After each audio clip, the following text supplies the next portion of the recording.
Visitors to the Richard Nixon Library in Yorba Linda, California, are looking back with a new perspective this weekend. Here's John Blackstone. The reopening of the Richard Nixon Presidential Library and Museum marked the completion of a $15 million makeover that makes no attempt to hide the flaws in the 37th president.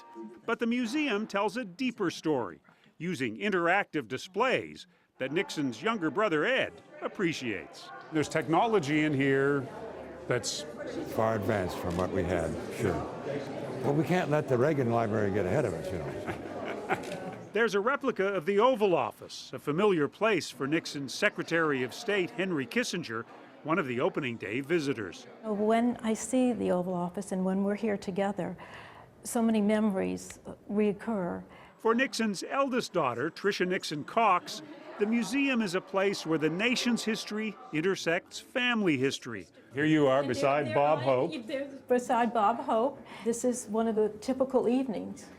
A typical evening with Bob Hope and Arnold Palmer and Henry Kissinger. That's right. Tricia's son, Christopher Cox, was born too late to know his grandfather as president, but he knows the stories. This is one of the most famous moments in my grandfather's administration when he met Elvis Presley, and it still lives on in history today. The museum has the gun Presley brought as a gift for the president. People really are astounded that it got past the Secret Service. There's a room dedicated to Nixon's historic trip to China in 1972. Are you going on to Air Force One? Yeah, I'd love to go onto Air Force One. She remembers it was a breakthrough her father talked of long before he became president. And of course, the only thing that had to happen for it to work was he had to be elected president. and he was. And that's right. Nixon also built a relationship with Russian President Leonid Brezhnev, who came for a summit at Nixon's California home, Casa Pacifica. Mr. Brezhnev actually spent the night at Casa Pacifica in my bedroom.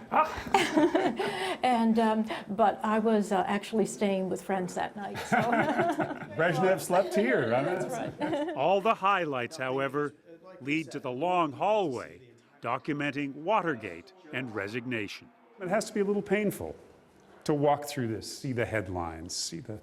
Well, I think that you put everything in perspective, and I think that when you look at my father's whole life and his whole record, it's really one of great love of country and wanting to make the world a better place. The past can't be changed. And we restore this place of worship. But perhaps the way we look back can be changed.